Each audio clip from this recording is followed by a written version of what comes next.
Oi, pessoal! No nosso terceiro vídeo a respeito do tema sistemas adesivos e adesão, nós vamos abordar a questão da adesão ao esmalte. Antes de entrar no assunto da adesão propriamente dita, nós achamos prudente falar um pouquinho sobre a composição do tecido. O esmalte é um tecido com alto conteúdo inorgânico, então aproximadamente 97% do esmalte é constituído por cristais de fosfato de cálcio sob a forma de hidroxiapatita, além de existirem quantidades também de sódio, potássio, flúor, magnésio, carbonato e cloreto. Existe também a presença de 2% aproximadamente de água e de 1% de conteúdo orgânico. Essa alta quantidade de substância inorgânica faz com que o esmalte seja um tecido considerado friável, ou seja, quebradiço, apesar da sua elevada dureza. Com relação à sua estrutura, a maior parte da sua estrutura é formada basicamente por unidades estruturais chamadas de prismas e também pelas zonas interprismáticas. Justamente por ser um tecido que é formado basicamente por isso, ele pode ser considerado como um tecido relativamente homogêneo. E essa homogeneidade é o que faz com que a técnica de adesão ao esmalte seja uma técnica relativamente simples. Nos sistemas adesivos convencionais, que são os sistemas adesivos que apresentam o condicionamento ácido como uma etapa separada, a primeira coisa que é feita é justamente a aplicação desse ácido fosfórico, normalmente em concentração de 35 a 37%, sobre a área que você pretenda condicionar no esmalte. Esse ácido fica agindo durante um tempo sobre essa área, em torno de 30 segundos. Depois desse tempo de atuação, é feita a lavagem desse ácido, então lava-se com água, no mínimo pelo mesmo tempo de condicionamento. Alguns autores preconizam a lavagem pelo dobro do tempo de condicionamento. E esse ácido, então, ele é capaz de fazer a desmineralização dessa superfície do esmalte e, consequentemente, uma área que outrora era lisa, agora ela apresenta microporosidades. Então, essas microporosidades que foram criadas justamente pela desmineralização do esmalte, elas aumentam a energia livre de superfície do tecido de esmalte, o que vai acabar conferindo um melhor molhamento pelo adesivo. E como já vimos, o ideal sempre é que a energia livre de superfície do tecido ao qual nós pretendemos fazer adesão seja maior do que a tensão superficial do adesivo nele aplicado. Então, fazendo isso, melhor vai ser o molhamento e, idealmente, nós teremos uma melhor adesividade, uma melhor eficiência da adesão a este tecido. Após a lavagem do ácido da superfície do esmalte condicionada, recomenda-se, quando a cavidade for exclusivamente em esmalte, secagem desta superfície com jatos de ar. Então, após a secagem da superfície, vocês vão perceber uma superfície mais leitosa, branco-opaca, em função justamente dessas microporosidades que foram criadas a partir da desmineralização causada justamente pelo ácido fosfórico. Após isso, o adesivo em si, ou o primer e adesivo, no caso de sistemas convencionais de 2 passos, ele é aplicado sobre a superfície toda condicionada e existe uma penetração desse adesivo nessas microporosidades criadas. Após isso é feita a fotopolimerização e você tem então o estabelecimento de uma adesão basicamente micromecânica. Falo basicamente micromecânica porque alguns adesivos possuem na sua composição um monômero funcional MDP. Esse monômero era exclusivo da empresa Curaray, dos adesivos dessa empresa, mas essa patente, o período da patente já expirou, e a união promovida por este monômero confere, além do mecanismo micromecânico, também uma interação química primária entre o monômero funcional MDP e a hidroxiapatita. Vamos então à demonstração de uma adesão, no caso de uma cavidade exclusiva em esmalte dos sistemas convencionais. Primeiro aplicamos o ácido fosfórico sobre a área da cavidade de esmalte. Deixamos então esse ácido agindo em torno de 30 segundos. Vocês encontrarão autores que falarão para aplicar de 15 a 30, outros de 30 a 60, mas o que é consenso é que seria 30 segundos. Então deixe o ácido agir por 30 segundos.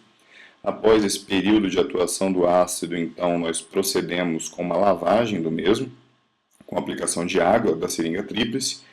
Então a lavagem, no mínimo pelo mesmo tempo do condicionamento, então 30 segundos, ou o dobro do tempo do condicionamento.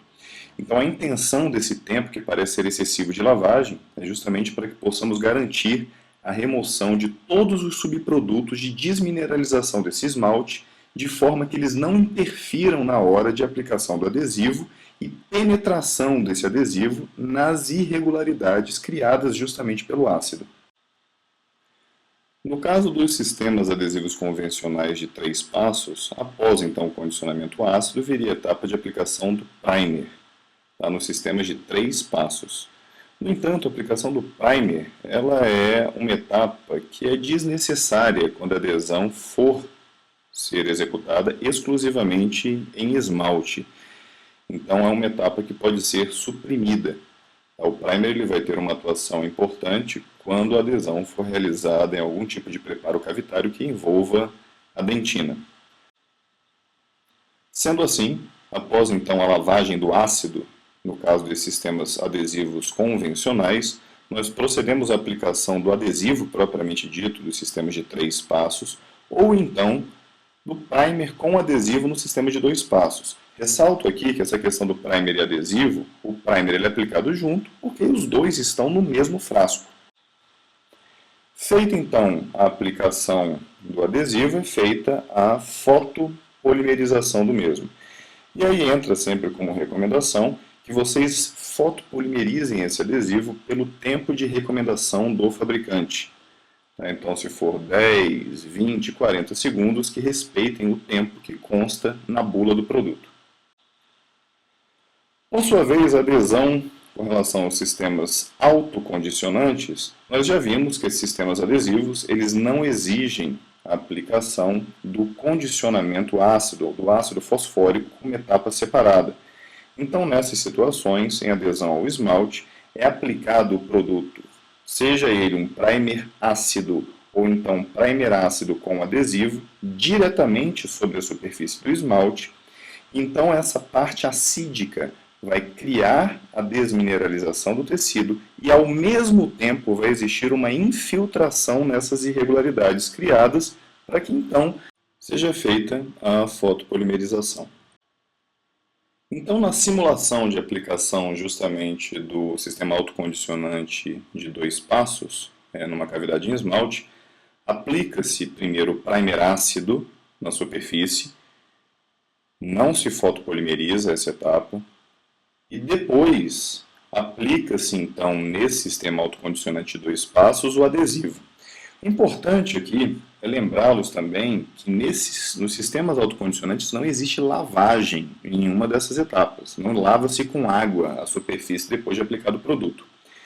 Existe também a possibilidade de aplicar o primer ácido com adesivo, em que todos estariam ou junto, num frasco só, ou em 2 frascos separados, em que se mistura antes da aplicação no dente, no caso dos autocondicionantes de 1 passo.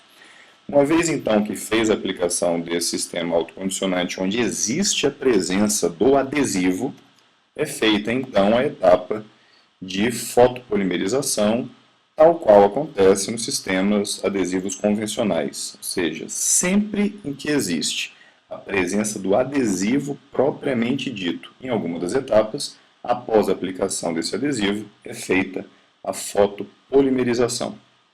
Vale ressaltar que nos sistemas autocondicionantes, a ação dos primers acídicos, elas acabam resultando num desempenho inferior quando comparadas às questões de resistência dos sistemas convencionais, que apresentam o ácido como uma etapa separada. Então existe a recomendação que, no caso de utilização dos sistemas autocondicionantes em preparos cavitários que envolvam o esmalte, exista a aplicação do ácido fosfórico no esmalte como uma etapa adicional, previamente à aplicação justamente de primers e adesivos. Bom, pessoal, resumindo, a adesão ao esmalte é basicamente micromecânica, é uma adesão eficiente e é de simples execução, independentemente do tipo de sistema adesivo que vocês empreguem. Aqui constam as referências utilizadas para fazer o vídeo de hoje. Se tiverem alguma dúvida relacionada ao assunto que foi abordado nesse vídeo, vocês, por favor, entrem em contato. Nós temos alguns canais. Esses canais são tanto do Facebook, nós temos o Gmail também, Twitter, o YouTube, esse canal de visualização dos vídeos, e o Google+. Então até um próximo vídeo e um grande abraço.